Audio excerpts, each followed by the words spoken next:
Merhabalar, kanalıma ve videoma hoş geldiniz arkadaşlar. Ekranda da gördüğünüz gibi bu sefer sizlere böyle güzel bir süveter çalışacağım. Bir takipçim Songül Hanım bana attı bunu. Triko bir süveter modeli, hazır bir süveter modeli attı. Video içerisinde de sizlere gösterdim onu. Ablacığım bu şekilde bana çalışabilir misin? Biraz benzetsen de olur dedi. O şekilde çalıştım. Süveterimiz salaş bir süveter. İp ne kadar gitti? Hemen video başında söyleyeyim. Şöyle 3 adet elinizde ip bulunsun. 2 ipten biraz fazla ördüm. Sizler tabii ki kol, yaka ve etek ucu lastiğini renk katmazsanız 3 ipe yakın ipiniz gider. Yani elinizde 3 adet ip bulunsun bu süveter için. 100 gramı 250 metrelik bir ip, video içerisinde de tanıttım. 3 numarada şişle ördüm. Süveterimizin genişlik ölçüsünü, boy ölçüsünü alalım. İkinci videonun sonunda, 2 videoda bunu paylaştım arkadaşlar. Beden genişliğini, kol evine kadar uzunluğunu, kol evinden sonraki uzunluğunu, omuz genişliğini anlattım. Tekrar burada da anlatayım. Hemen şöyle 39 santim süveterimizin beden genişliği. İkinci videonun sonunda ayrıntılı olarak ölçü verdiğim için şimdi fazla ayrıntıya girmiyorum. Enseden etek ucu basen üstü uzunluğumuzda 49 santim. Süveterimiz 6 yaş için uygun oldu arkadaşlar. Ön yüzü bu şekilde süveterimizin, arka yüzü de bu şekilde. Şöyle bakalım. Böyle. Şimdi Bismillahirrahmanirrahim diyelim ve süveterimizi anlatmaya başlayalım. İpim Nako Elite Baby. Antipilik bir ip. 100 gramı 250 metre. Renk numarası 9964. Bu şekilde ekran görüntüsü de alabilirsiniz arkadaşlar. Lacivert ipimin üzerinde kağıdı olmadığı için renk numarasını veremiyorum. Siz bunu lacivert değil de farklı renkte kullanabilirsiniz. Benimle aynı marka, aynı renkte kullanmak zorunda değilsiniz. Şişim 3 numaralı bir misinalı şiş. Şimdi şöyle ipimi kenara alıyorum ve süveterimize başlıyoruz. Şimdi şöyle normal bir şişle başlayayım. Bakın ben bu şekilde başlıyorum. Siz de nasıl alışıksanız öyle başlarsınız. Şöyle bakın. İlk ilmeğimi sabitledim. 1, 2, 3, 4, 5, 6, 7, 8, 9, 10, 11, 12, 13, 14, 15, 16, 17, 18, 19, 20.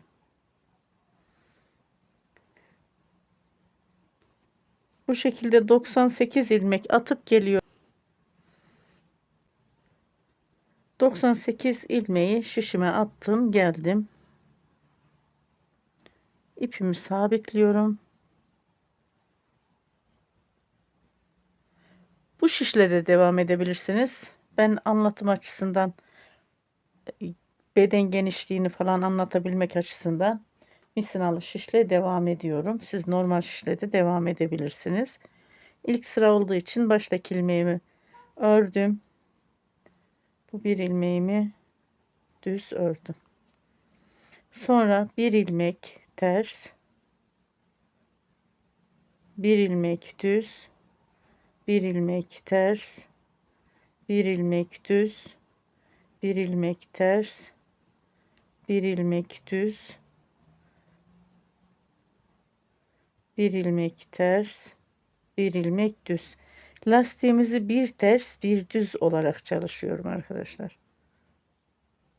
Bildiğimiz klasik bir ilmek ters bir ilmek düz lastiği çalışalım sıra sonuna kadar. İlmek ters bir ilmek düz örerek sıra sonuna geldim. Bu şişimi bırakıyorum kenara. Misinalı şişle devam ediyorum. Bir sıra lastik oluşturduk. Şimdi ipim önde. Baştaki ilmeğimi örmeden alıyorum. İlmekleri gördüğüm şekilde ters ilmeğimi ters, düz ilmeğimi düz.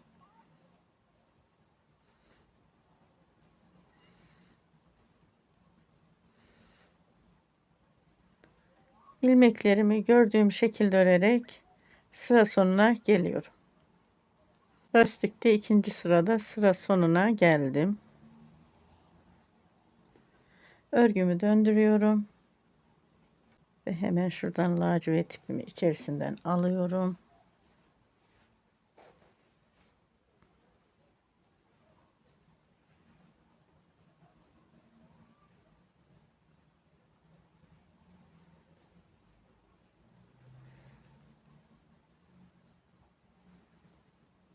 Renk değiştirdiğimiz için kenar ilmeğimi ördüm. İpimi bir sabitliyorum.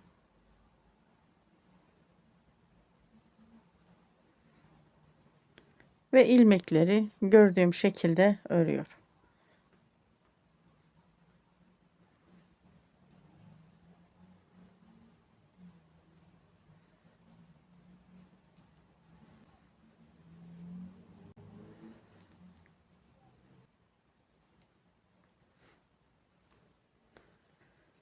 İlmekleri gördüğüm şekilde örerek sıra sonuna kadar geliyorum. Sıra sonunda da örgümü döndürüyorum. Yine ilmekleri gördüğüm şekilde örüp geliyorum. Lacivert renkli ipten 2 sıra lastikte örüyorum. Şimdi ben bunu 2 sıraya tamam edip geleyim. Lacivert ipten 2 sıra ördüm geldim lastikte. Şimdi krem ipi alıyorum elime. Renk değiştirdiğimiz için ilk sırayı örüyoruz. İpimi öne aldım. Bir ilmek ters, bir ilmek düz. Burada da yine ilmekleri gördüğümüz şekilde örüyoruz. Daha fazla ayrıntılı anlatmaya gerek duymuyorum burada. Bildiğimiz bir ters bir düz lastik tekniği klasik. Şimdi bu krem sırayı da 4 sıraya tamamlayıp geliyorum. 4 sıra krem rengini ördüm geldim lastikte. Şimdi lacivert ipimi aldım. Ve yine ilmekleri gördüğüm şekilde örüyorum.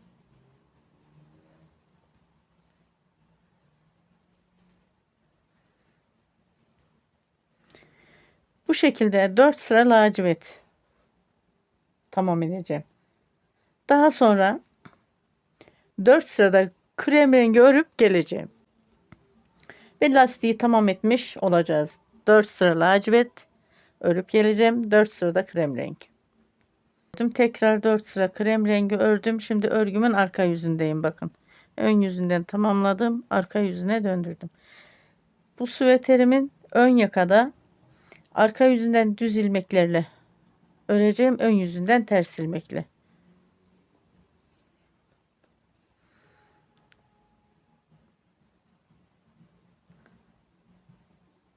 Düz ilmekle devam ediyorum. 98 ilmek başlamıştık. Bunu 110 ilmeğe tamam edeceğim.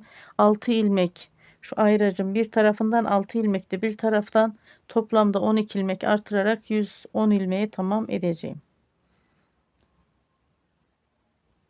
Şöyle alttan takıyorum ilmeğimi bakın bir ilmek artırdım. 1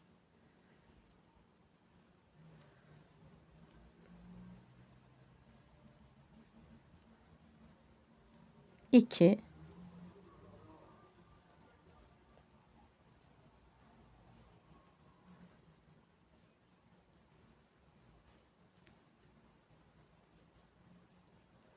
ara ara artırarak 12 ilmek artıracağım.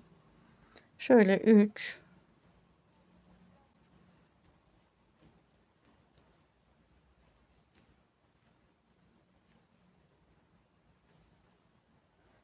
4 bakın alttan alarak artırıyorum.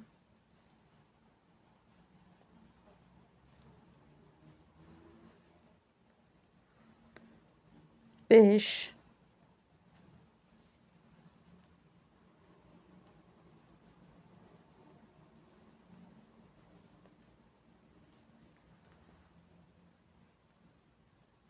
6 ilmek ayrıcım bir kenarından artırdım. Bu şekilde sıra sonuna kadar devam edelim.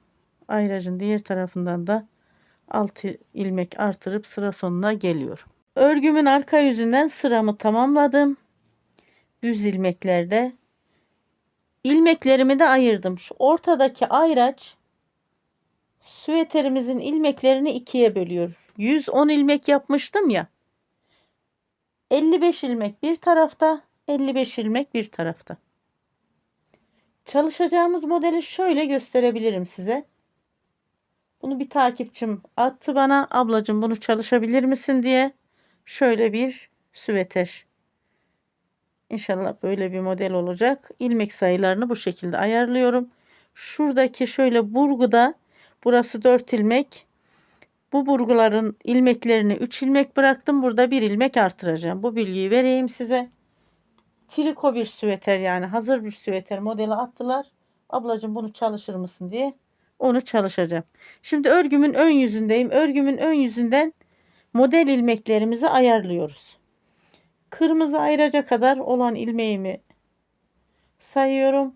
O ilmeğim nereyi gösteriyor? Onu da hemen göstereyim şöyle. Şurası bakın. Şu bölüm. Şu kırmızı ayraca kadar olan ilmek bu bölüm. Kenarlarda tırtıklı çalışıyorum. Dikerken kolaylık olsun diye. Baştaki ilmeği örmeden aldım. Bak bu 1, 2, 3, 4, 5, 6, 7, 8, 9, 10, 11, 12, 13, 14, 15, 16. 16 ilmek ördüm. Model toplayacağı için tabii ki artırmalar yine devam ediyor. 16 ilmeği ördüm. Ayracımı aldım. Sonra 2 ilmek düz. 1, 2. 2 ilmek düz. 1 ilmek ters. Burada 4 ilmek düz. Bunun için ben 3 ilmek bıraktım. İlmeğimi sayarken 1 ilmek artırmak istiyorum. Burgu modeli topladığı için. 1, şöyle alıyorum bakın şu şekilde. 2, 3, 4 gizli artırımda. 4 ilmek düz. 1 ilmek ters. Ve 2 ilmek düz.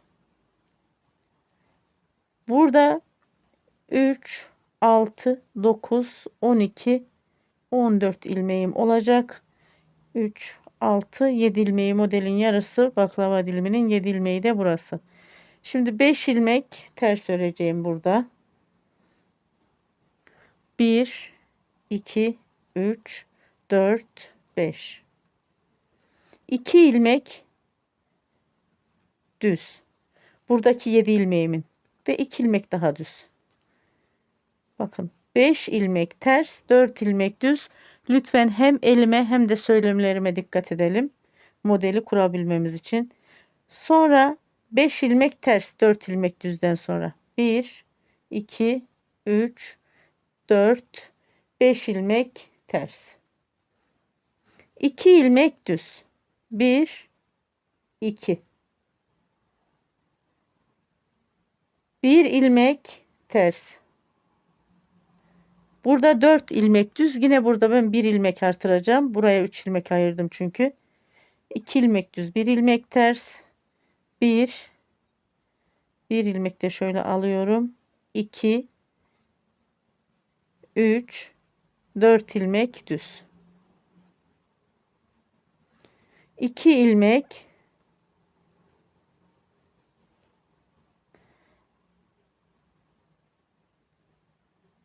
2 ilmek düz, 1 ilmek ters. 1, şöyle 1, 2, 3, 4 ilmek düz ve 1 ilmek ters. 2 ilmek yaptım, birini söktüm. 1 ilmek ters ve 2 ilmek düz. Burada da bakın tam ortası süveterimizin 3, 6, 7 ilmek. Ne yaptık? Şu burguda bakın Süveterin tam şu göbeği ortası ya, burguya kadar bir ilmek bir burguda, bir ilmek bir burguda artırdım. Bir bu burgu, bir de burada, toplamda yine 4 ilmek artıracağım. 114 ilmek olacak süveterimizin toplam ilmek sayısı. 2 ilmek düz ilmekten sonra 5 ilmek ters. 1 2 3 4 5 ve 4 ilmek düz. 1 2, ayracımı çıkarmıyorum. 3 4. Sonra çıkarım bunu. Şimdi tam modelin ilmek sayısını ayarlayayım. Sonra 5 ilmek ters. 1 2 3 4 5. 2 ilmek düz. 1 ilmek ters. Burada 4 ilmek düz olacak. Bunun için buraya ben 3 ilmek ayarladım, bıraktım. 1 ilmek artıracağım. 1 ilmek düz ördüm. 1 ilmek şöyle alttan aldım. 2 3 4. Burayı 4 ilmek düze ayarladım.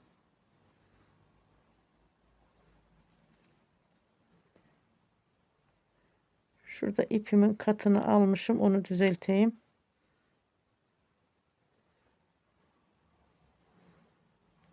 Bir, iki, üç, 4 ilmek. Bunu ayarladım. 4 ilmek düz ilmeğimden sonra 1 ilmek ters, 2 ilmek düz. 1 2. Burada 5 ilmek ters. 1 2 3 4 5 ve 4 ilmek düz. 1 2 3 4. 5 ilmek ters. 1 2 3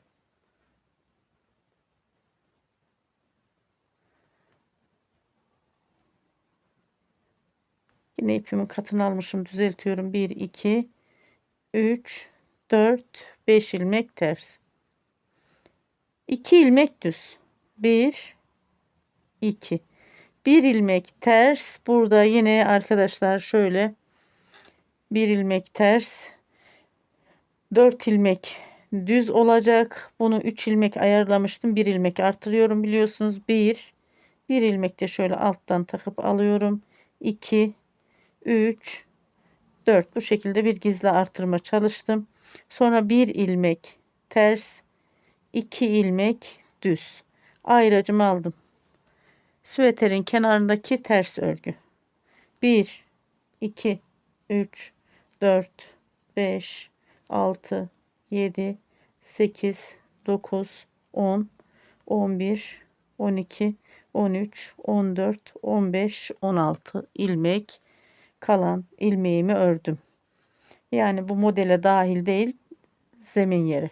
Şimdi örgümün arka yüzünü döndürüyorum. Örgümün arka yüzünden ilmekleri gördüğümüz şekilde örüyoruz.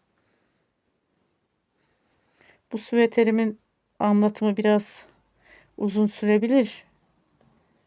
Sıkılmayın arkadaşlar. Modeli tam olarak size anlatmak istiyorum. Düz ilmekleri düz örüyorum. Ayracımı aldım. Bakın, ters ilmekleri ters. Düz ilmeğim düz. Ters ilmeğim ters. Sıra sonuna kadar ilmekleri gördüğüm şekilde örüp geliyorum. Örgümün arka yüzünden ilmekleri gördüğüm şekilde ördüm. Ön yüzüne geldim. Baştaki ilmeğimi örmeden alıyorum. Model olan kısma kadar ters ilmeklerle devam ediyorum süveterimizin.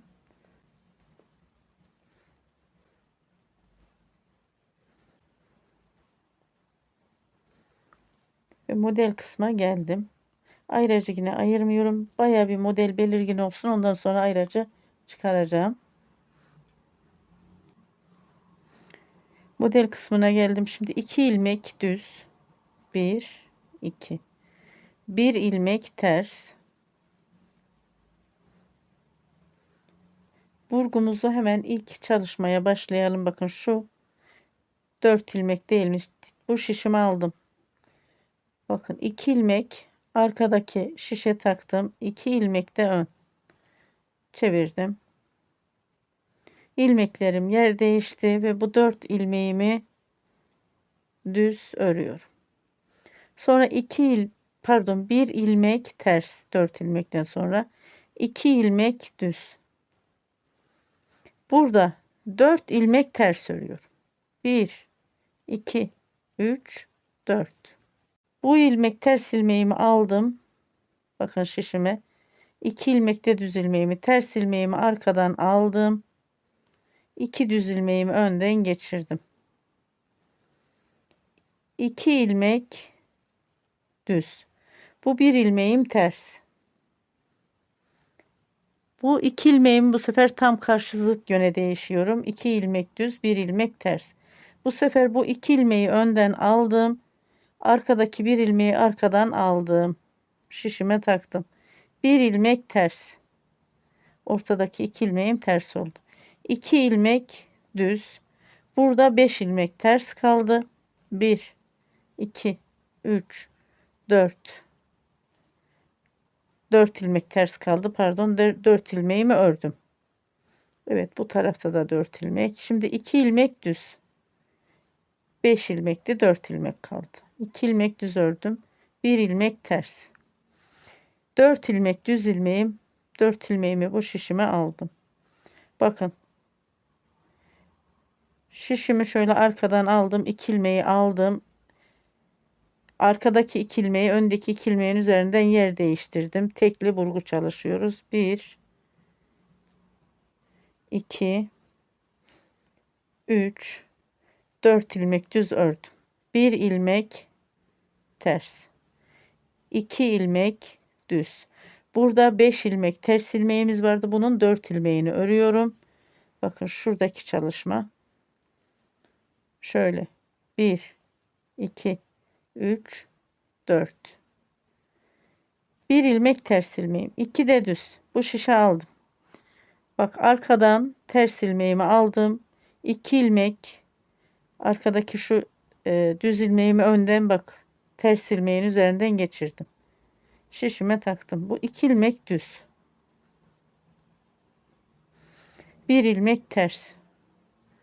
Ortadaki ayracımı artık şöyle kenara alalım. Buradaki modelimiz belirginleşti. Burada 2 ilmek düz, arkada 1 ilmek ters. Bu şişimi aldım. Bak, 2 ilmeği şöyle önden aldım. 1 ilmeği arkadan şişin. Yer değişti. Bu 1 ilmeğimi ters ördüm.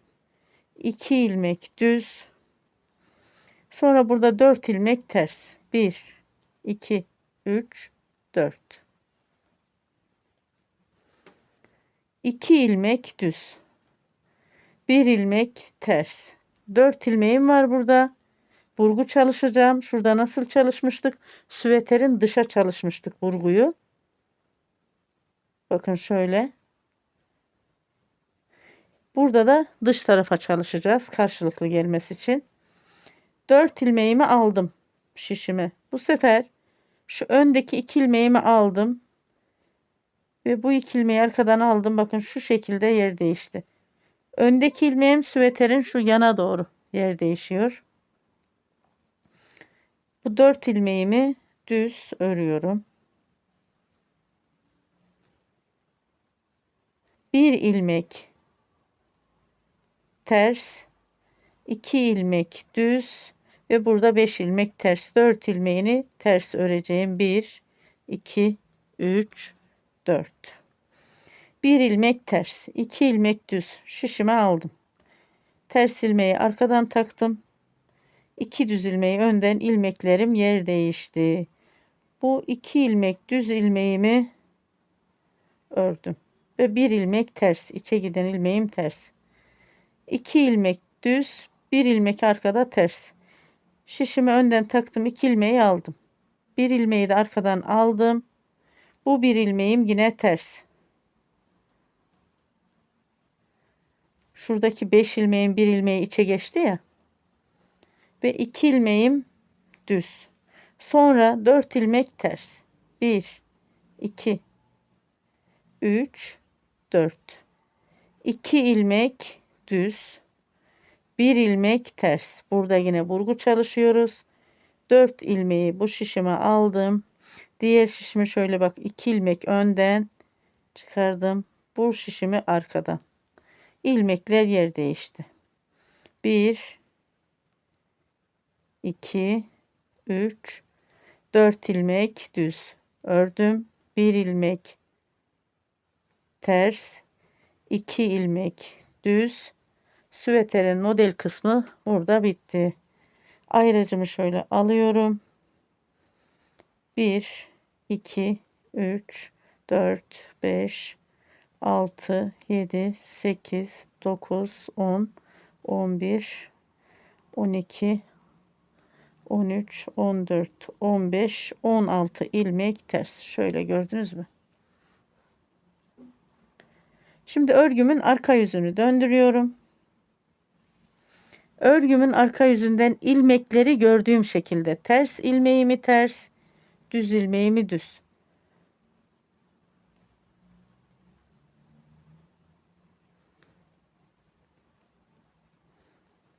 Biraz şöyle öreyim. Nereye kadar? Şu baklava diliminin ilk dilime kadar pardon öreyim. Örgümün arka yüzünden de düz ilmeklerim düz. Bakın. Ters ilmeğim ters, düz ilmeğim düz. Sonra yine ters ilmeğim ters. Burası burgu olan tekli burgu. Düz ilmeğim, ters ilmeğim bakın. Burası 5 ilmek düz. Burgu kısmına geldik. 2 ilmek ters. Burgunun ortasındaki 2 ilmeğim düz. 2 ilmek ters. Bu şekilde sıra sonuna kadar örgümü ilerletip geliyorum. Örgümün arka yüzünden ilmekleri gördüğüm şekilde ördüm geldim. Ön yüzünü döndürdüm süveterimizi. Kırmızı ayıraca kadar ters ilmeklerle devam ediyorum. Burası sabit artık.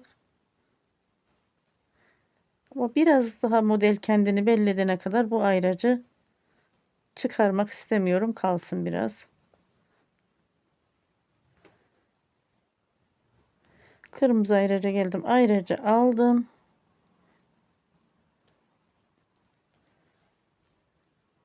İki ilmek düz.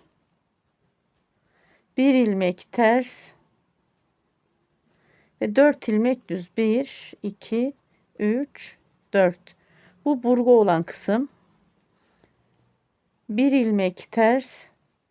2 ilmek düz. Şimdi şu baklava dilimi olan yerine geldik süveterimizde.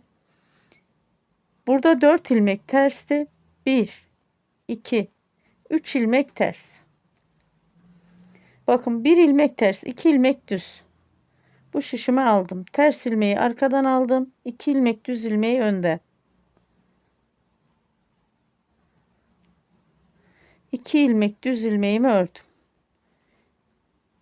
1, 2, 3 ilmek ters. 2 ilmek düz arkada 1 ilmek ters. İlmeklerimi alıyorum. Öndeki 2 ilmeğimi düz aldım. 1 ilmeğimi arkadan aldım. Bunu da ters ördüm. Bu ortada 4 ilmek ters ilmeğimiz oldu. Ve 2 ilmek düz. 3 ilmek ters örüyorum. 1, 2, 3. 2 ilmek düz. Modelimiz bayağı kendini belli etmeye başladı. Şimdi 1 ilmek ters, 2 ilmek düz ilmekten sonra ve 4 ilmek düz. 1, 2, 3, 4. 1 ilmek ters, 2 ilmek düz. Ve burada 4 ilmek ters ilmeğim var. 1, 2, 3 ilmeğini ördüm. Bakın buradaki gibi çalışıyoruz.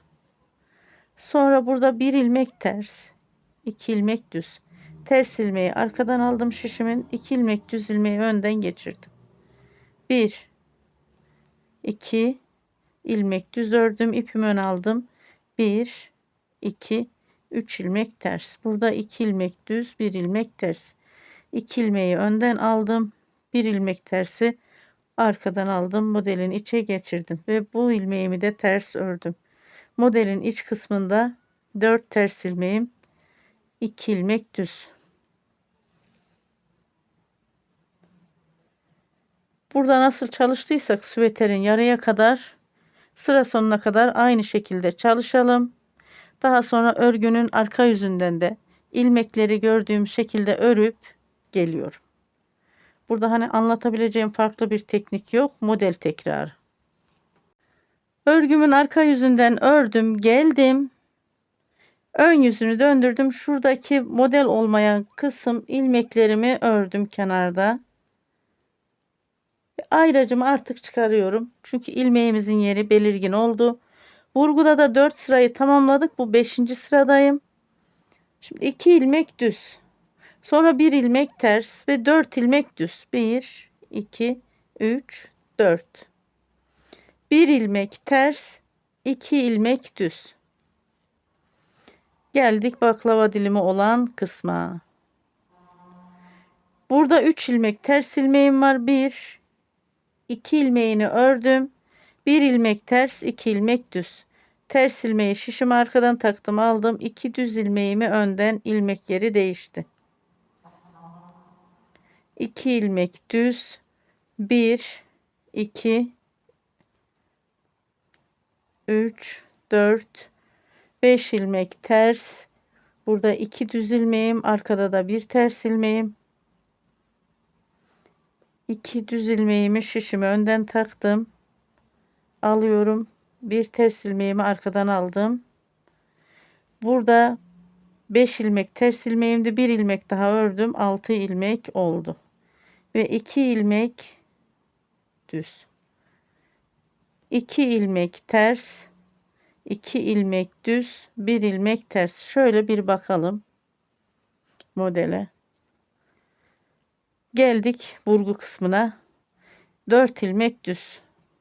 Burguda 5. sıradayız. 1 ilmek ters. 2 ilmek düz. Burada 3 ilmek ters ilmeğimin 2 ilmeğini ters ördüm. 1 ilmek ters, 2 ilmek düz. Şişime taktım. Şu ters ilmeğimi arkadan aldım. 2 ilmeğimi de önden yer değişti. 2 ilmek düz ilmeğimi ördüm. 1 ilmek içe aldım. Bununla beraber 1, 2, 3, 4, 5 ilmek ters ördüm. 2 ilmek düz, 1 ilmek ters.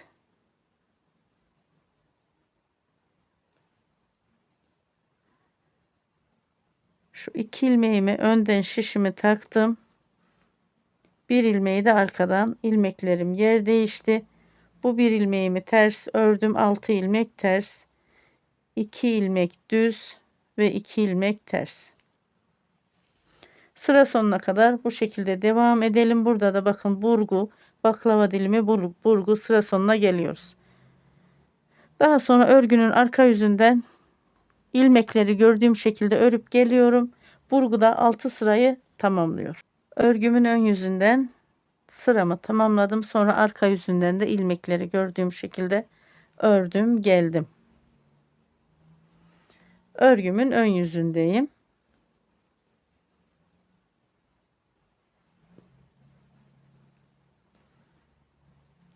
Baştaki ilmeğimi örmeden aldım. Bu kenardaki modele ait olmayan ters ilmeklerimi örüyorum.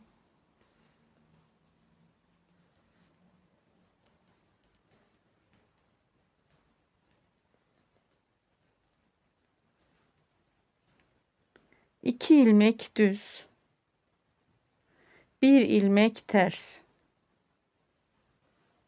Burguda 6 sıra oldu arkadaşlar. Burguda hemen şöyle çalışmamızı yapalım.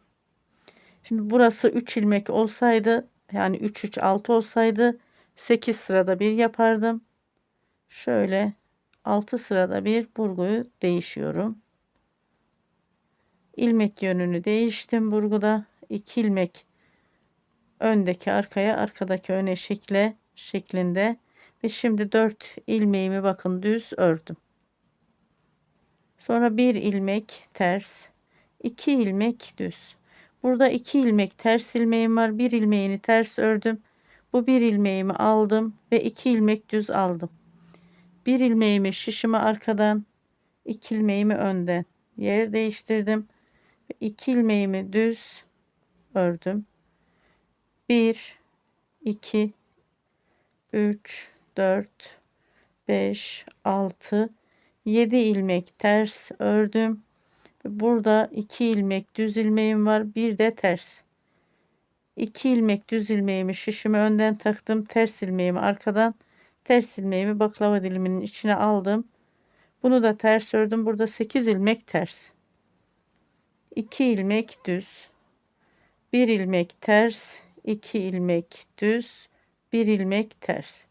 Burguyu çalışıyoruz. Bakın, şişin öndeki ilmek şöyle arkaya, arkadaki ilmek öne. Yer değişti. Bu 4 ilmeğimi düz ördüm. 1 2 3 4, 1 ilmek ters, 2 ilmek düz. Burada 2 ilmek düz ters ilmeğim var. 1 ilmeğini ördüm. 1 ilmek ters ve 2 ilmek düz. Bakın, ters ilmeği şöyle arkadan aldım, düz ilmeği önde. 2 ilmek düz ilmeğimi ördüm, ters ilmeğimi sayıyorum. 1 2 3 4 5 6 7 ilmek ters ördüm. 2 ilmek düz ilmeğim, bir de ters ilmeğim var. 2 ilmek düz ilmeğimi şişimin önden aldım. 1 ilmek ters ilmeğimi arkadan ve 8. ilmeğimi de ters ördüm. Bu 1 ilmek baklavanın içe geçti ya.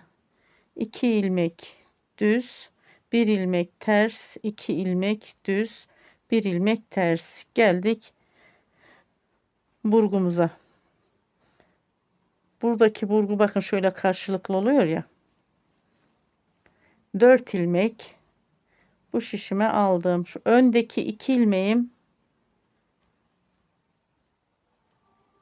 arkadaki 2 ilmeğimin üzerinden yer değişti. Süveterimin yan tarafa doğru. Ve bu 4 ilmeğimi de düz ördüm. 1 ilmek ters, 2 ilmek düz. Sıra sonuna kadar bu şekilde devam edelim. Buradaki baklava dilimimiz de aynı buradaki gibi. Burgumuz da aynı şekilde. Sonra örgünün arka yüzünden ilmeklerimi gördüğüm şekilde örüp geliyorum.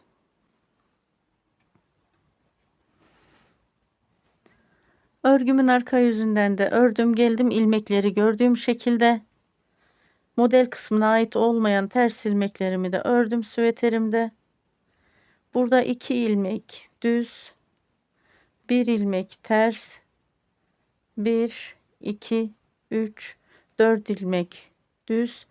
Burguda 3. sıradayım. Bakın, 1 ilmek ters, 2 ilmek düz. Şimdi burada ilmek değiştirmeyeceğim. İlmekleri gördüğüm şekilde öreceğim. 1 ilmek ters, 2 ilmek düz, 1 2 3 4 5 6 7 8 ilmek ters. Bakın, 2 ilmek düz, 1 ilmek ters, 2 ilmek düz, 1 ilmek ters. Bu sıra örgümün ön yüzünde de ilmekleri gördüğüm şekilde örüyorum sıra sonuna kadar. Şu baklava dilimlerinde ilmek değiştirmiyorum. Bu sıra gördüğüm şekilde örüyorum. Sıra sonuna kadar bu şekilde devam edelim. Modelin mantığını anladık. Dediğim gibi gördüğümüz şekilde ilmekleri. Sonra örgümün arka yüzünü döndüreyim. Örgümün arka yüzünden de ilmekleri gördüğüm şekilde örüp geleyim.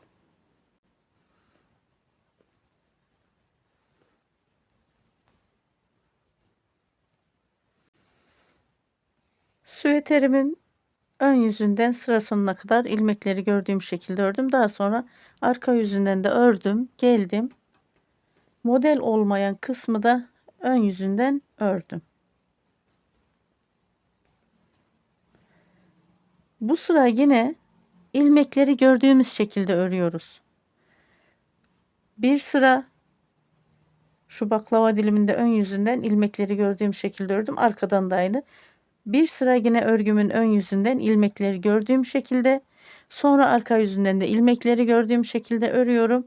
Burayı 4 sırayı tamam etmiş oluyoruz. Bakın 2 ilmek düz, 1 ilmek ters, 4 ilmek düz. Burguda da 4. sıradayız. 1 ilmek ters, 2 ilmek düz, 1 ilmek ters, 2 ilmek düz, 8 ilmek ters. Burayı yine beraber örelim. Ve sonra 2 ilmek düz, 1 ilmek ters, 2 ilmek düz. Bakın. Sıra sonuna kadar ilmekleri gördüğüm şekilde örüyorum. Burada ilmek değişme yok bu sırada. Sonra örgümün arka yüzünden de ilmekleri gördüğüm şekilde örüp geliyorum. Daha sonra örgümün ön yüzünden yine beraber çalışalım süveterimizin model kısmını. Süveterimin ön yüzünden ilmekleri gördüğüm şekilde ördüm. Arka yüzünden de aynı şekilde ördüm. Geldim ilmekleri gördüğüm şekilde. Ve model olmayan kısmını da örgümün ön yüzünden ördüm. Ve geldim model kısmına. Burada burgumuzu çalışacağız. 6 sıra oldu çünkü burgu. 2 ilmek düz, 1 ilmek ters. Bakın bu 4 ilmeğimi aldım. 2 ilmeği şişime arkadan taktım, 2 ilmeği önden. 4 ilmek burgu ilmeğimi düz ördüm. 1 ilmek ters, 2 ilmek düz, 1 ilmek ters. Geldim baklava dilimime. Bakın arkadaşlar. Hani bu arada böyle biraz ilmek değiştirmediğimiz sıra vardı. 4 sıraya tamamladım bunu. Burada 2 ilmek düz. Şöyle. 1 ilmek ters. 2 düz ilmeğimi aldım. Ters ilmeğin üzerinden baklava diliminin iç kısmına getirdim. Bakın bu bir ters ilmeğimi ördüm. Burada 2 ilmek ters ilmeğim oluştu. 1 2 ilmek düz ördüm. Ters ilmeğimi sayıyorum. 1 2 3 4 5 6 ilmek ters ilmeğimi ördüm. Burada 1 ilmek ters, 2 ilmek düz. Bu şişime aldım bakın. Ters ilmeğimi şişime arkadan taktım aldım. 2 ilmek düz ilmeğimi şöyle ters ilmeğin üzerinden yön değiştirdim. 2 ilmek düz ördüm. 1 2 ilmek ters ördüm. 2 ilmek düz ördüm. 1 ilmek ters ördüm. Sıra sonuna kadar bu şekilde devam ediyoruz. Burgumuzu çalışıyoruz. Baklava dilimimizde 2 ilmek düz ilmeğimizi baklava diliminin kapanış şekline yani içine alıyoruz. Burada 2 ilmek ters ilmek, arada 6 ilmek ters, sonra bu 2 ilmek tersi düz ilmeği pardon 1 ilmek ters ilmeğin üzerinden baklava diliminin içe, burada 2 ilmek ters. Burada da 2 sefer nasıl burguyu çalıştıysa bakın aynı yönde burguyu çalışıyoruz. Baklava dilimi yine aynı. Sıra sonuna kadar örüyorum. Daha sonra örgünün arka yüzünden ilmekleri gördüğüm şekilde örüp geliyorum. Örgümün arka yüzünden ilmekleri gördüğüm şekilde ördüm geldim. Şöyle ön yüzünü döndürdüm süveterimizin arkadaşlar. Ön yüzünden de model olmayan kısmı ördüm. Ve model olan kısma geldim. 2 ilmek düz, 1 ilmek ters, 4 ilmek düz. 1 ilmek ters, 2 ilmek düz. Burası burguya ait olan kısım, burgu modeline ait olan.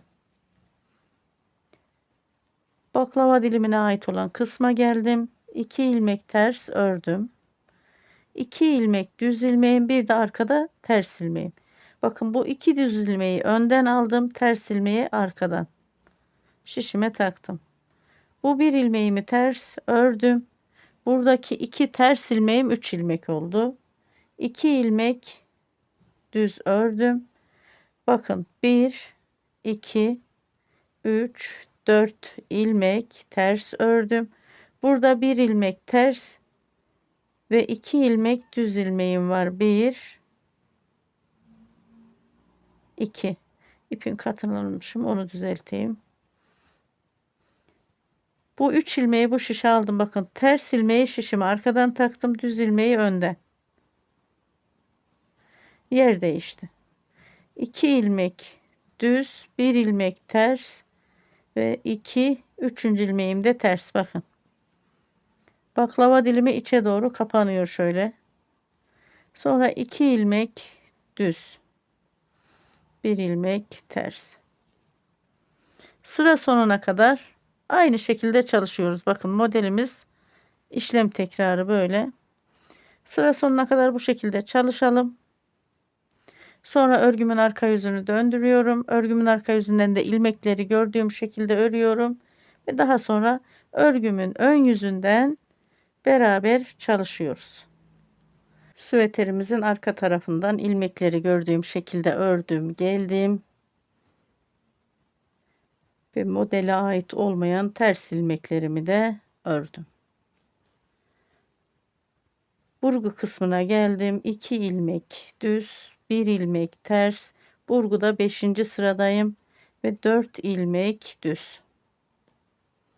1 ilmek ters, 2 ilmek düz. Bu baklava dilimi bölümüne geldim modelin. Bakın, 3 ilmek ters. 1 2 3 ördüm, 3 ilmek ters. 2 ilmek düz, 1 ilmek ters. Bu 2 ilmeği önden aldım. Ters ilmeği arkadan aldım. Ters ilmeğin üzerinden bu 2 ilmek yön değiştirdi. 1 ilmek daha ördüm. Burada bakın, 4 ilmek ters. 2 ilmek düz. 1 2 ilmek ters. Burada bir ters ilmeğim var. 2 ilmek de düz.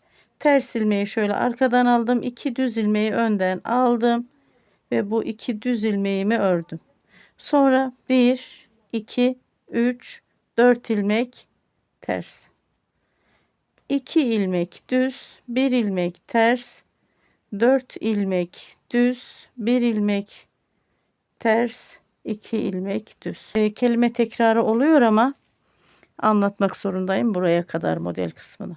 Şimdi sıra sonuna kadar aynı, şurada ne çalıştıysak diğer 2 baklava dilimi ve 2 burguda aynı şekilde çalışıyoruz. Sonra örgümün arka yüzünü döndürüyorum. Örgümün arka yüzünden tüm ilmekleri gördüğüm şekilde örüp geliyorum. Daha sonra yine örgümün ön yüzünden model kısmını beraber çalışalım. Süveterimin arka yüzünden ördüm, geldim, ilmekleri gördüğüm şekilde. Model olmayan kısmı da ördüm, ters ilmeklerle model kısmına geldim. Burada 2 ilmek düz, 1 ilmek ters, 6 sıra oldu burgumuzdaki düz sıralar. Burgu çalışmamızı yapıyoruz.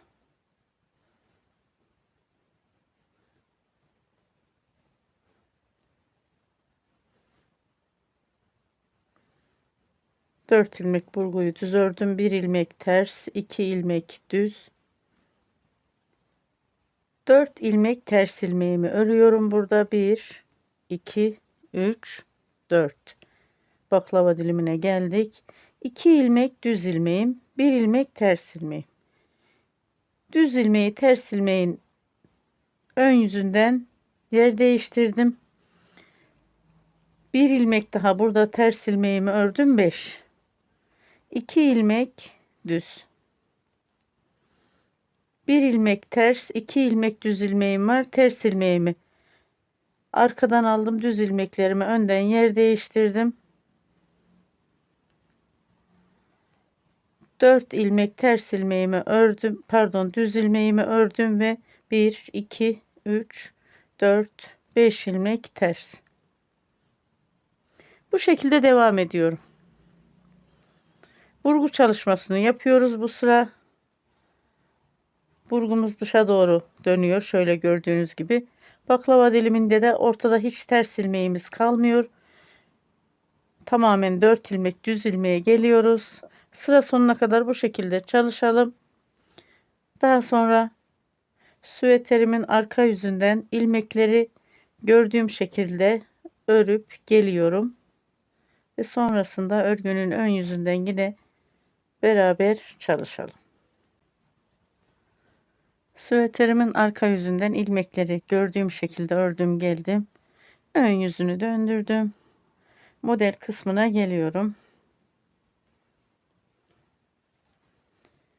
Model kısmında da burada ilmekleri gördüğüm şekilde örüyorum. Burgu kısmında 2 ilmek düz, 1 ilmek ters, 4 ilmek düz, 1 ilmek ters, 2 ilmek düz.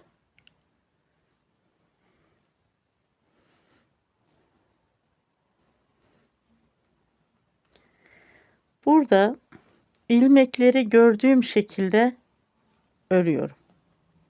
1 2 3 4 5 ilmek ters ve 4 ilmek düz. 1 2 3 4 5 ilmek ters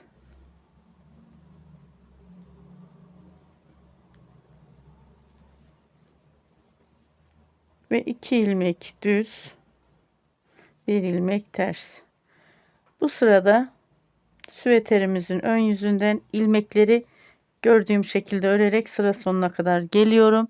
Daha sonra örgümün arka yüzünü döndürüyorum. Örgümün arka yüzünden de ilmekleri gördüğüm şekilde örüp geliyorum. Süveterimin arka yüzünden ilmekleri gördüğüm şekilde ördüm geldim ve ön yüzündeyim. Model olmayan kısmı ördüm ve model kısmına geldik. Buradaki ilmeklerimi ördüm.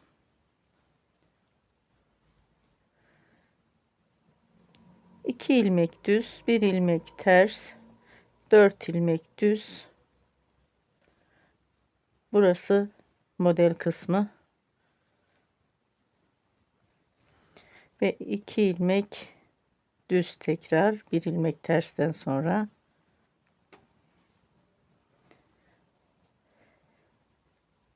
burada 5 ilmek ters, 1 2 3 4 5 ilmek ters ilmeğimi ördüm. Buradaki 4 ilmeğimi şöyle yer değiştiriyorum.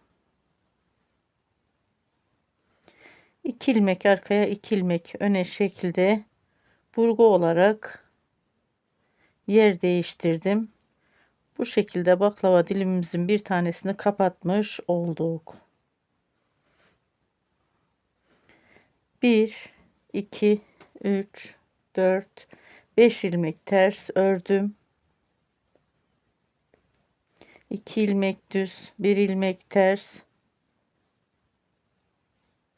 Sonra 4 ilmek düz, 1 ilmek ters, bu şekilde devam ediyoruz. Diğer baklava dilimlerinde böyle burgu şeklinde kapatıyoruz. Burgu olan kısımda da ilmekleri gördüğüm şekilde örüyorum. Sonra örgümün arka yüzünü döndürüyorum. İlmekleri gördüğüm şekilde örüp geliyorum.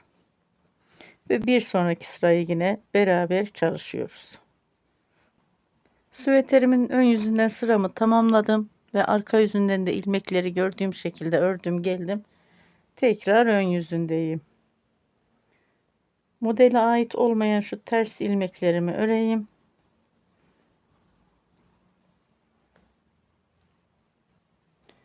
Ve burgu kısmına geldim. 2 ilmek düz, 1 ilmek ters.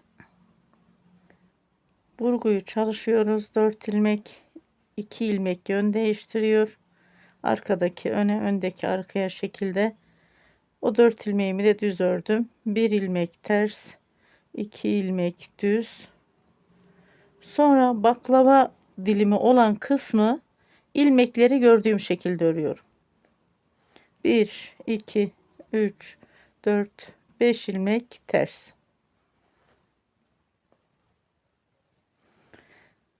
1 2 3 4 ilmek düz ve 5 ilmek ters.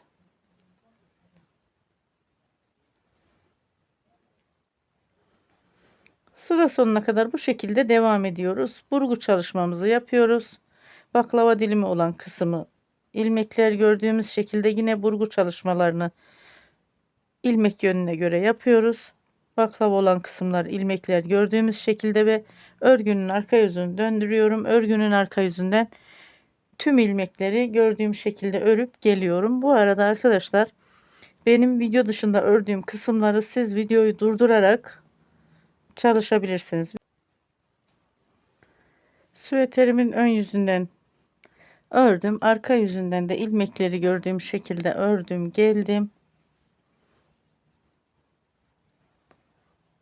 Ters ilmeklerimi örüyorum.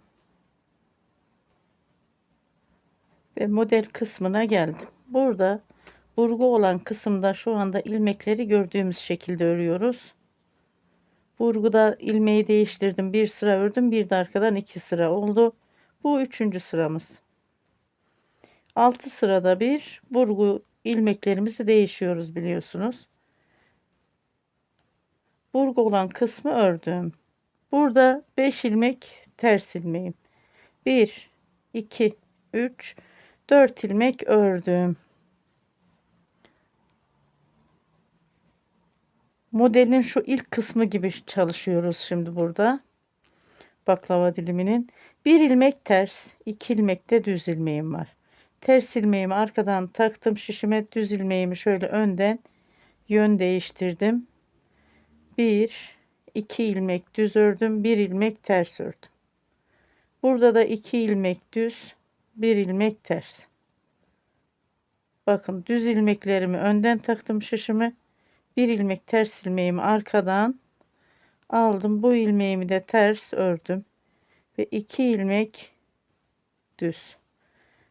4 ilmek ters. 1, 2, 3, 4. Bakın 4 ilmek ters. Sonra 2 ilmek düz. Model bu şekilde devam ediyor. Burgu kısmında da ilmekleri gördüğüm şekilde örüyorum.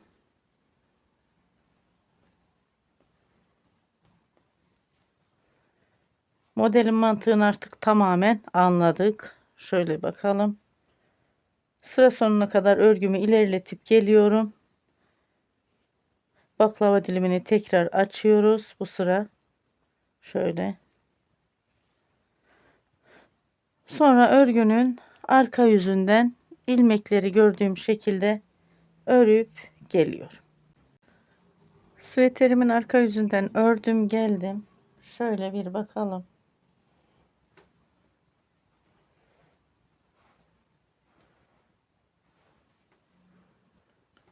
Biraz şöyle yakınlaştırdım.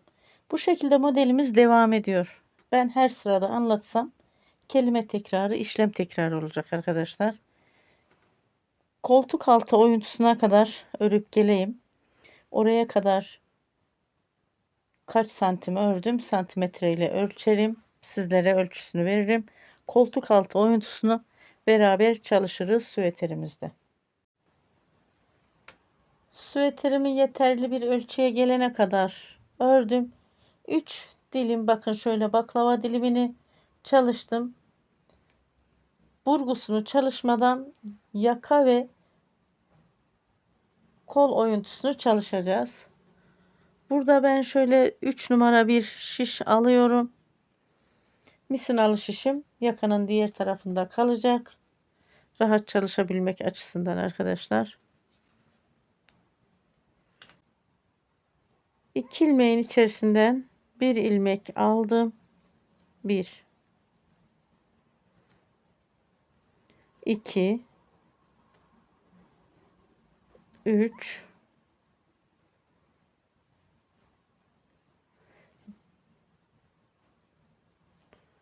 ve 4. Bakın 4 ilmek eksilttim.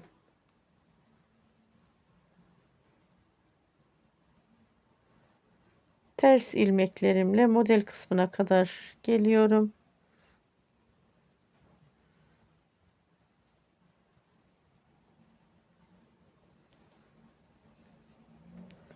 Burgu bölümünde ilmekleri gördüğümüz şekilde örüyoruz.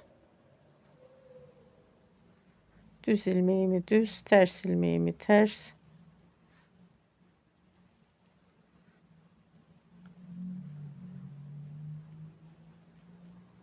Baklava dilimi bölümüne geldim. Ters ilmeklerimi ters örüyorum.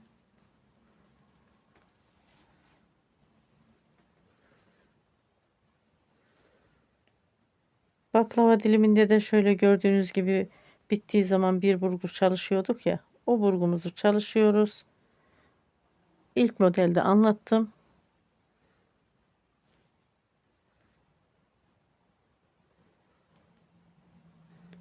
Ve burada 4 ilmeğimi düz örüyorum.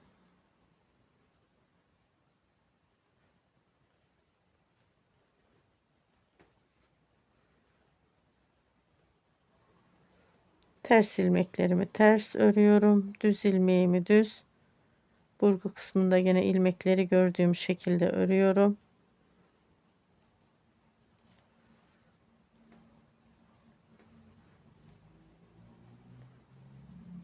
Geldik baklava dilimi olan kısma. İlmekleri saymadım çünkü yaka belli. Şu 4 ilmek baklava dilimindeki 4 ilmek düz ilmeğin 2 ilmeği bir yakaya ait, 2 ilmeği diğer yakaya.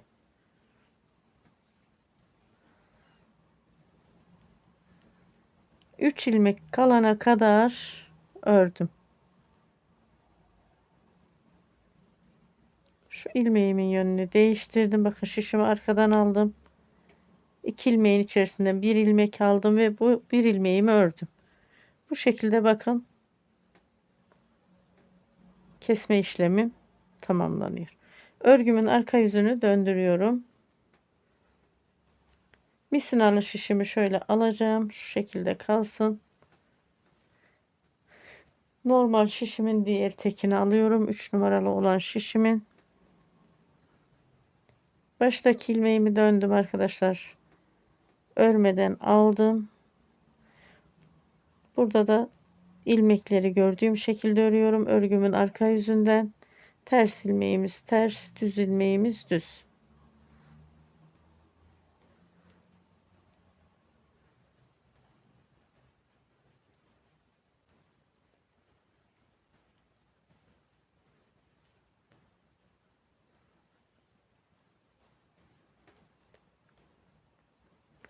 Bu sırayı beraber çalışalım örgünün arka yüzünden.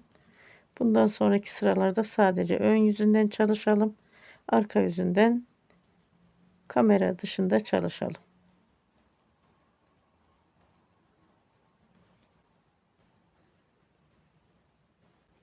Sıra sonuna geldim. Bakın örgümü ilerlettim. Sizinle beraber ördüm bu sırayı örgünün arka yüzünden. Örgümün ön yüzünü döndürüyorum.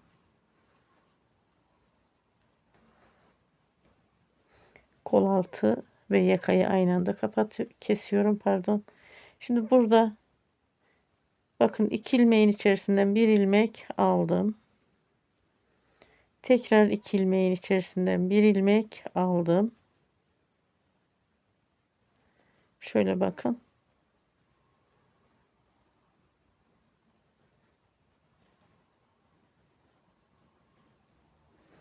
Dört ilmek eksilttim. Sonra 2 ilmek eksilttim. Ve devam ediyorum.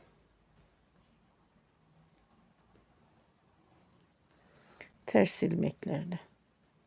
Örgümün ön yüzündeyim süveterimin. Şimdi bu burgu kısmındaki ilmeklerimi gördüğüm şekilde örüyorum.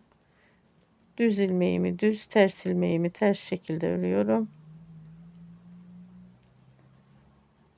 Baklava dilimi kısmında da bu sıra ilmekleri gördüğüm şekilde örüyorum. Bakın ters ilmeklerim ters, düz ilmeklerim düz. Ve tekrar ters ilmeklerim. Bu sıra yani örgünün ön yüzünde ilmekleri gördüğüm şekilde örüyorum. Artık size de aynı şekilde olur. Modele aşinasınız arkadaşlar. Modelin gelişine göre örersiniz. Burada sadece kol altı ilmek kesimleri ve yaka kesimlerine dikkat edelim.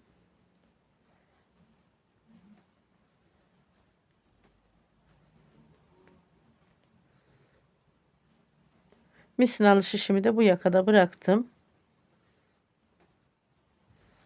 Burada yine 3 ilmek kalana kadar örüyorum. Bakın 3 ilmeğim kaldı. Şu düz ilmeğimin yönünü değişiyorum. Bunu hep bu şekilde şişim arkadan taktım. İçerisinden bir ilmek aldım ve son bir ilmeğimi ördüm. Örgümün arka yüzünü döndürüyorum. Örgümün arka yüzünde tabii ki kesme işlemi yok. Arka yüzünden ne yapıyorum? İlmekleri gördüğüm şekilde örüyorum. Baştaki ilmeğimi örmeden aldım. Yanındaki ilmeğim ters her zaman. Düz ilmeklerim düz, ters ilmeklerim ters. Sıra sonuna kadar örgümü ilerletip geliyorum. Örgümün arka yüzünden ilmekleri gördüğüm şekilde ördüm, geldim.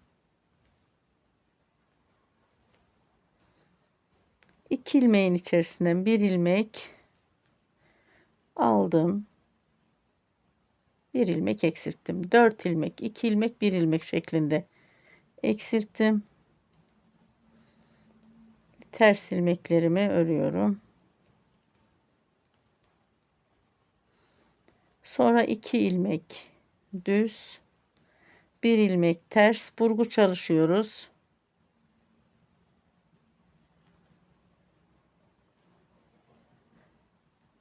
Ayrıntılı anlatmaya gerek duymuyorum burgu çalışmamızı. Buraya kadar ördüysek zaten modeli biliyoruz.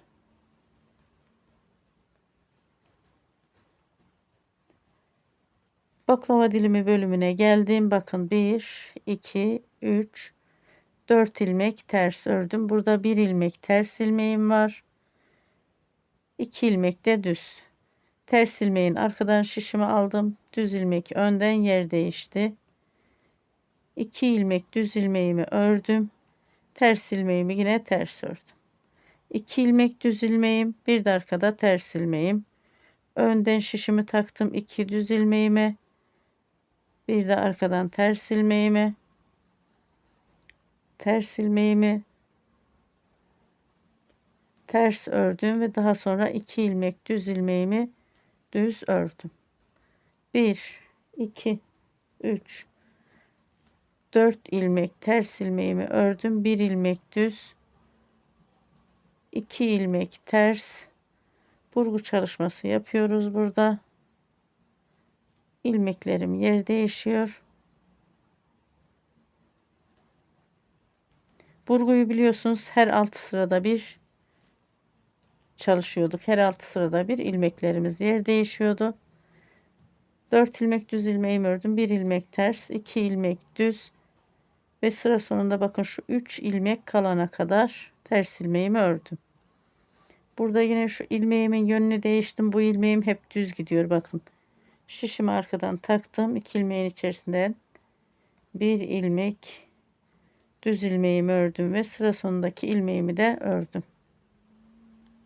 Bakın bu şekilde yaka ilmeklerimizi kesiyoruz, yani eksiltiyoruz. Örgümün arka yüzünü döndürüyorum. Dönmüş olduğum ilmeğimi örmeden aldım. Yanındaki ilmeğim her zaman için ters biliyorsunuz. Daha sonra ilmekleri gördüğüm şekilde örüyorum sıra sonuna kadar. Örgümün arka yüzünden ilmekleri gördüğüm şekilde ördüm, geldim. Ön yüzündeyim. Bir ilmek yine eksiltiyorum. 2 ilmeğin içerisinden bir ilmek alarak ters ilmeklerimle devam ediyorum.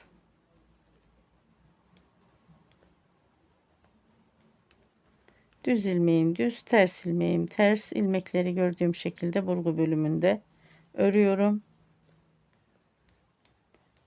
Ve baklava dilimi bölümüne geldim. 1, 2, 3 ilmek ters ördüm. Burada bir ilmek ters, 2 ilmek düz.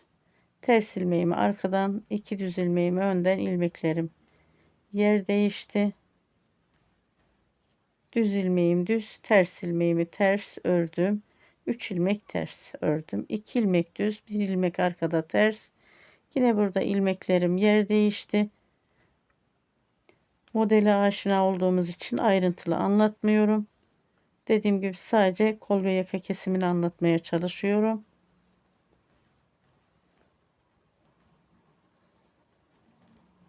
Sıra sonunda 3 ilmek kalana kadar ilmekleri gördüğüm şekilde örüyorum.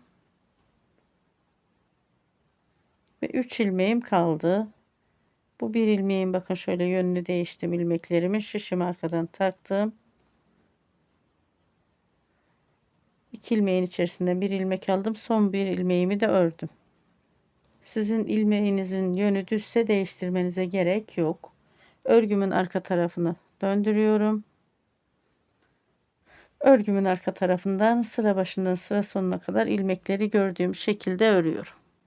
Örgümün arka tarafından ilmekleri gördüğüm şekilde ördüm geldim. Ön yüzündeyim.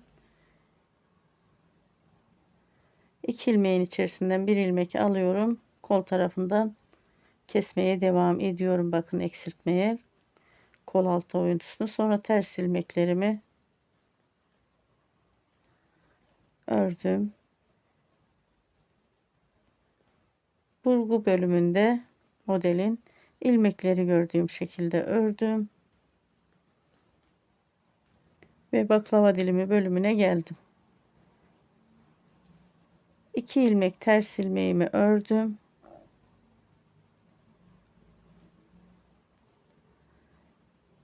Bir ters ilmeğim içe, 2 ters ilmeğim şöyle modelin dışa değişti. Burada 2 ilmek düz ilmeğimi ördüm. Pardon, 2 düz ilmeğim diyecektim. Sonra ters olarak 1, 2, 3, 4, 5 ilmek ördüm. Burada 2 ilmek düz ilmeğim, arkada ters ilmeğim. Bunlar da yer değişti. Baklava diliminin ortasında 2, 4, 6 ilmek ters ilmeğim oldu. 2 ilmek düz ilmeğimi ördüm. Daha sonra ilmekleri gördüğüm şekilde örüyorum. Sıra sonunda 3 ilmek kalana kadar.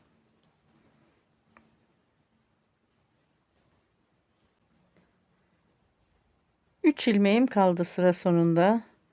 Yine şu ilmeğimin yönünü değiştim. 2 ilmeğin içerisinden bir ilmek aldım ve son bir ilmeğimi de düz ördüm. O 2 ilmeğin içerisinden bir ilmeği de düz örüyorum. Örgümün arka tarafına döndürüyorum. Baştaki ilmeğimi örmeden alıyorum ve ilmekleri gördüğüm şekilde örerek sıra sonuna kadar geliyorum. Örgümün arka yüzünden ilmekleri gördüğüm şekilde ördüm, geldim.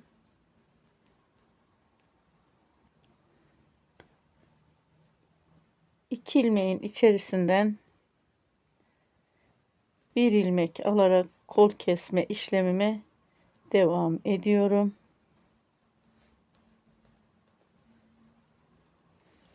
Ve ters ilmeklerimi de ters ördüm. Şimdi 2 ilmek düz örüyorum. Bir ilmek ters. Burgu işlemimizi yapıyoruz burada.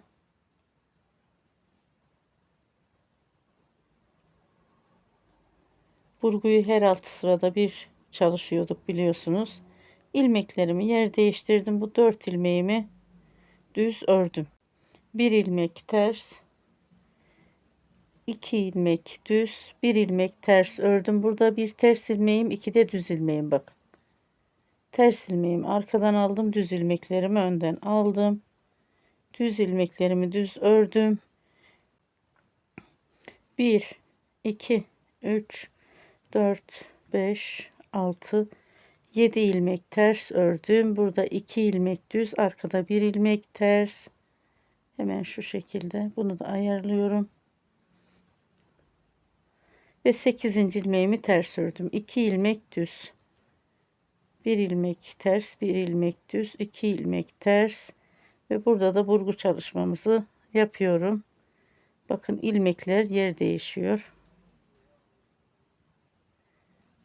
4 ilmek burgu ilmeğimi düz örüyorum.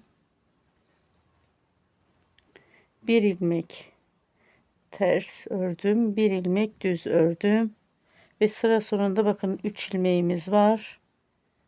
ilmeklerimin yönünü değişiyorum. Şişimi arkadan takıyorum. 2 ilmeğin içerisinden bir düz ilmek aldım. Son ilmeğim de düz. Örgümün arka yüzünü döndürüyorum. Örgümün arka yüzünden sıra başından sıra sonuna kadar ilmekleri gördüğüm şekilde örüp geliyorum. Şöyle süveterimin arka yüzünden ilmekleri gördüğüm şekilde ördüm. Ön yüzünü döndürdüm. Yine 2 ilmek içerisinden bir ilmek alarak kol tarafında ilmeğimi eksiltmeye devam ediyorum.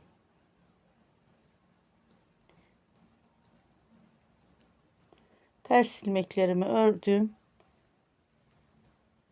Burgu bölümüne geldim. Model kısmında burgu bölümünü ilmekleri gördüğüm şekilde örüyorum.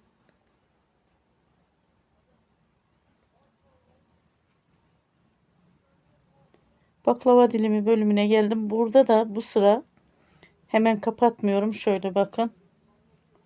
Gördüğüm şekilde ilmekleri örüyorum. Yalnız bir alt sırada benim şu ipimin katını almışım. Onu düzelteyim. Baklava diliminde de düz ilmeğimi düz, ters ilmeğimi ters örüyorum.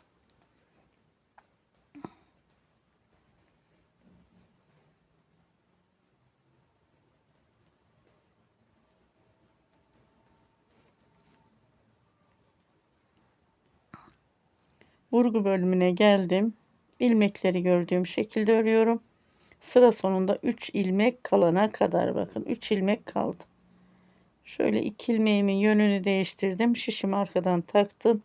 2 ilmeğin içerisinden bir ilmek aldım ve son ilmeğimi de ördüm bakın. Bu şekilde ilmeklerimi eksiltiyorum. Şöyle süveterimin arka yüzünü döndürüyorum. Arka yüzünde baştaki ilmeğimi örmeden aldım. Daha sonraki ilmeklerimi gördüğüm şekilde örerek sıra sonuna kadar geliyorum. Arka yüzünden ördüm geldim, ilmekleri gördüğüm şekilde ön yüzünü döndürdüm. Bu sırada yine kesme işlemlerimizi yapıyoruz. İlmekleri de gördüğümüz şekilde örüyoruz. 2 ilmeğin içerisinden bir ilmek alıyorum. Bir ilmek böyle eksiltiyorum arkadaşlar. Ters ilmeklerimi ördüm. Bu örgümün ön yüzünden düz ilmeklerimi düz, ters ilmeklerimi ters örerek sıra sonunda 3 ilmek kalana kadar örüyorum.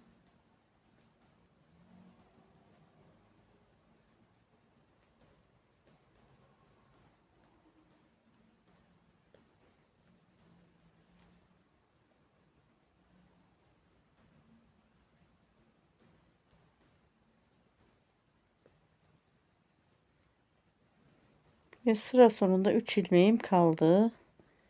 İlmeklerimin yönünü değiştirdim. Şişimi arkadan taktım. 2 ilmeğin içerisinden bir ilmek aldım ve son ilmeğimi de düz ördüm.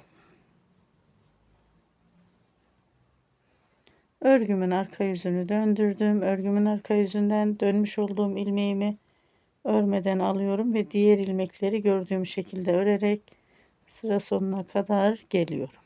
İlmekleri gördüğüm şekilde ördüm geldim örgümün arka yüzünden. Şimdi örgümün ön yüzündeyim. 2 ilmeğin içerisinden bir ilmek yine eksilttim. Ve burada 2 ilmek ters ilmeğimi ördüm. Bir ilmek de baştaki ilmeğim, 3 ilmek. 4 ilmek bir eksilttim. 2 ilmek bir şeklinde eksilttim. Şu ana kadar 1 2 3 4 5 6 7 8 9. eksiltme sıramı çalıştım. 2 ilmek düz ördüm. Bir ilmek ters burgu çalışmamı yapıyorum. İlmekler yer değişti.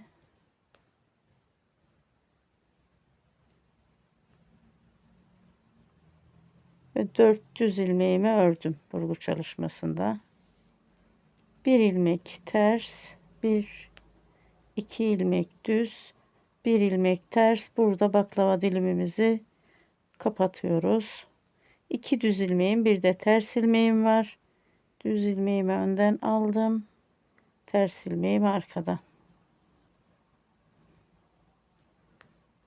Ters ilmeğimi ters örüyorum. Düz ilmeğimi de düz örüyorum.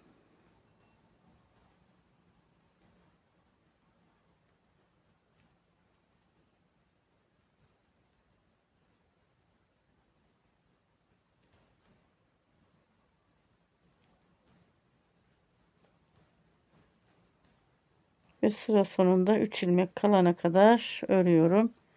Burada burgu çalışması yapamam. Çünkü şu bir ilmeğimi artık eksilteceğim. Şu 2 ilmeğin yönünü değiştim. Şişim arkadan aldım. Bir ilmek aldım. Bir ilmek de düz ilmeğimi aldım. Örgümün arka tarafını döndürüyorum. Arka tarafından ilmekleri gördüğüm şekilde örüp geliyorum. Örgümün arka yüzünden ilmekleri gördüğüm şekilde ördüm geldim.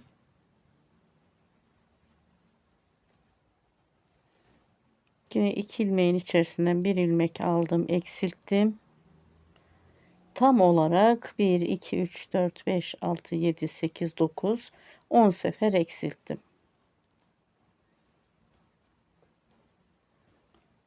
İlmekleri gördüğüm şekilde örüyorum. Şimdi model kısmında, burgu bölümünde baklava dilimi bölümüne geldim. 2 ilmek ters. Yine burada düz ve ters ilmeklerimiz yer değişiyor. Baklava dilimi kapanıyor. 3. ilmeğimi de ters ördüm. 2 ilmek düz.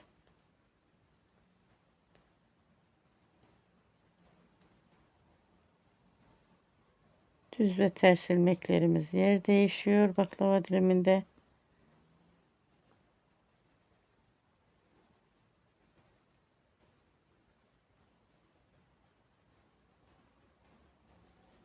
Sıra sonunda 3 ilmek kalana kadar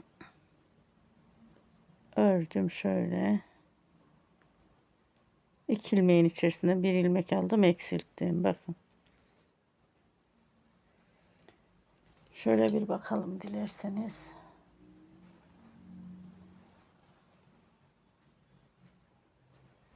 Şimdi arkadaşlar yaka tarafından eksilteceğim. Kol tarafından eksiltme yapmayacağım.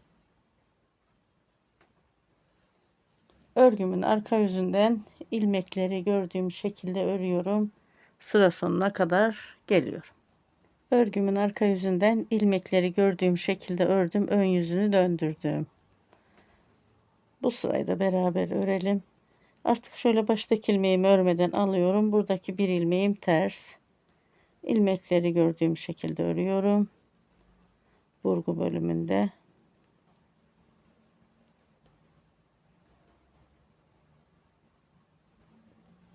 Baklava dilimi modelimiz içe doğru kapanıyor.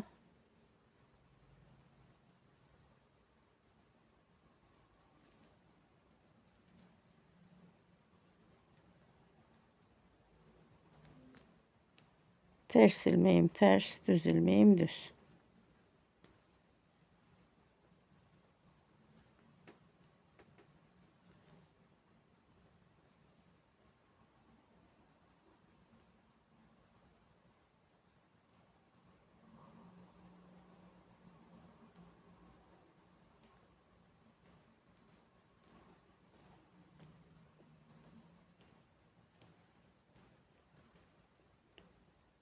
Burada bakın sıra sonunda 3 ilmeğim kaldı. Yine ilmek yönü değiştirerek eksiltme işlemimizi yaptık. Yaka tarafından eksilterek çalışıyorum. Kol tarafındaki eksiltmemiz bitti. Yeterli bir ölçüye gelene kadar örüp geliyorum. Eksiltme işlemimizi, buradaki kalan ilmek sayımızı omuzda. Kol tarafından bakın kesme işlemini bitirdim. Düz ördüm. Yaka tarafından kestim, geldim. Kaç ilmek kaldı? 2, 4, 6, 8, 10, 12, 14, 16 ilmeğim kaldı. Toplamda omuzda 16 ilmeğim kaldı. Burada artık sadece burgu işlemiyle devam ediyoruz omuzda. Örgümün ön yüzündeyim. İlmekleri gördüğüm şekilde alıyorum. Burada burgu çalışmamı yapıyorum.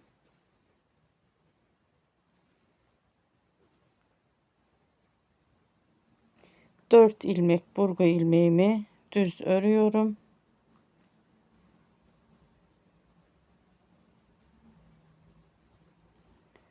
Bir ilmek ters, 2 ilmek düz, 2 ilmek ters. Burada da 2 düz ilmekle devam ediyorum.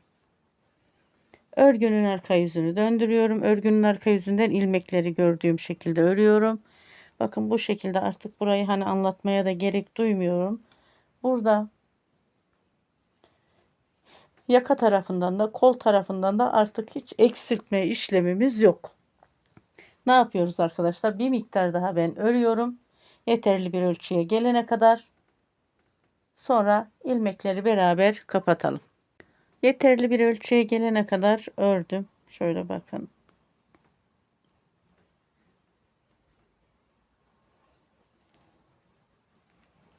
Dilerseniz şöyle bir de ölçelim.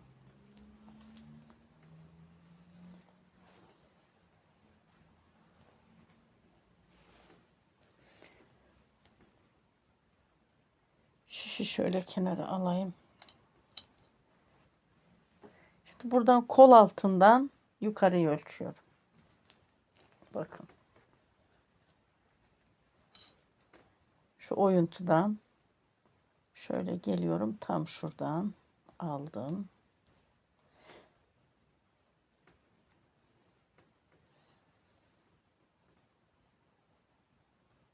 23 santim.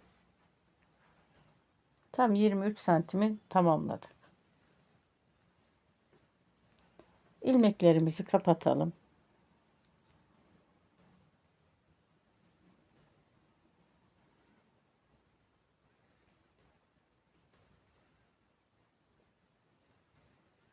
İki ilmeğin içerisinden bir ilmek alarak ilmeklerimi kapatıyorum.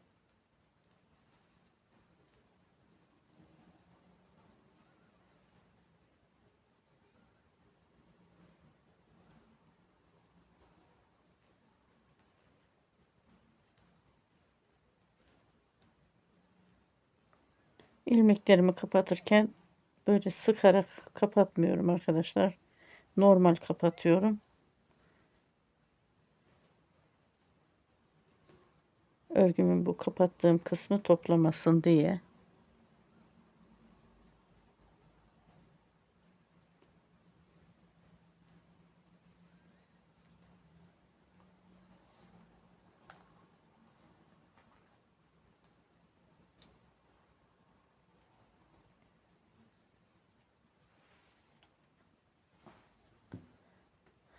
Biraz ip mesafesi bırakıp kesiyorum.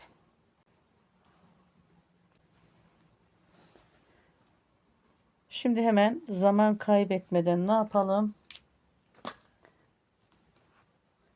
Buradan başlayalım. Örgümün ön yüzünden bir sıra çalışalım şu kol altı ve koltuk altı eksiltmesinde arkadaşlar. Bu yakada nasıl çalıştıysak bu yakada da aynı şekilde çalışmaya devam ediyoruz. Ben şöyle bir ipimi sabitliyorum.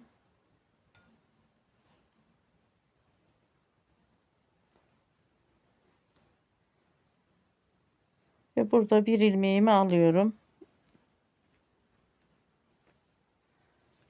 Burada ilmek yönü değiştirmiyorum. Şöyle iki ilmeğin içerisinden bir ilmek aldım.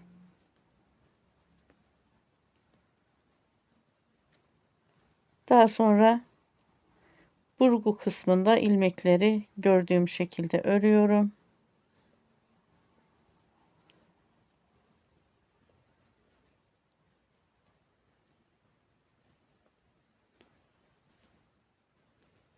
Baklava diliminde de burada bir burgu çalışacağız biliyorsunuz.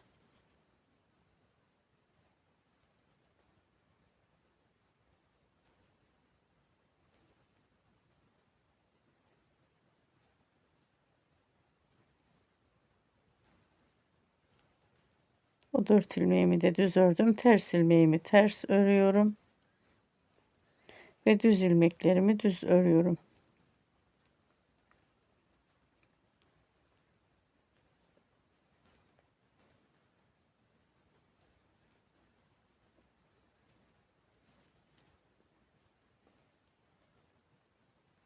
Sıra sonuna kadar ilmekleri gördüğüm şekilde bakın burada. Sadece şu burgu hariç ördüm.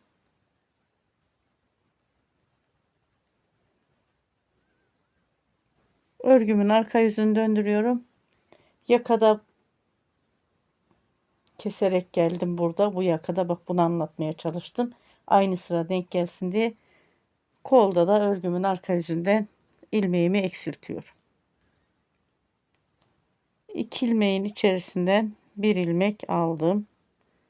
Tekrar 2 ilmeğin içerisinden bir ilmek ve tekrar 2 ilmeğin içerisinden bir ilmek. 3 ilmeğimi eksilttim.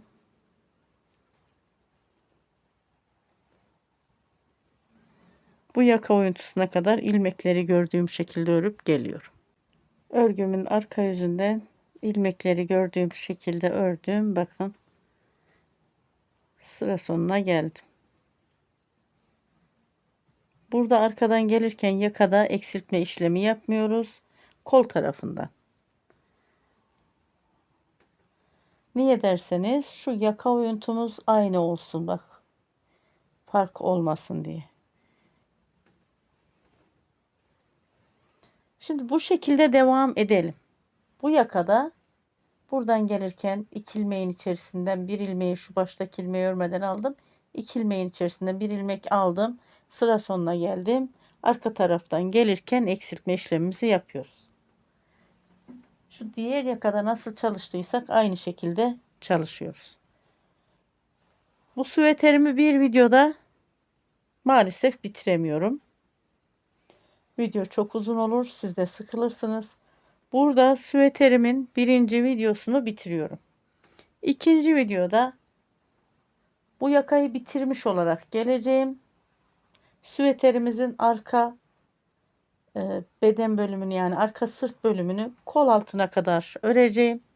Daha sonra orada da beraber kol altı oyuntusunu ve ense lastiğini çalışacağız.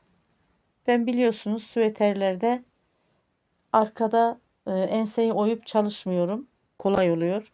Enseyi lastikle bitiriyorum. Sadece önde takıyorum. İzlemede kalın. Beklemede kalın arkadaşlar.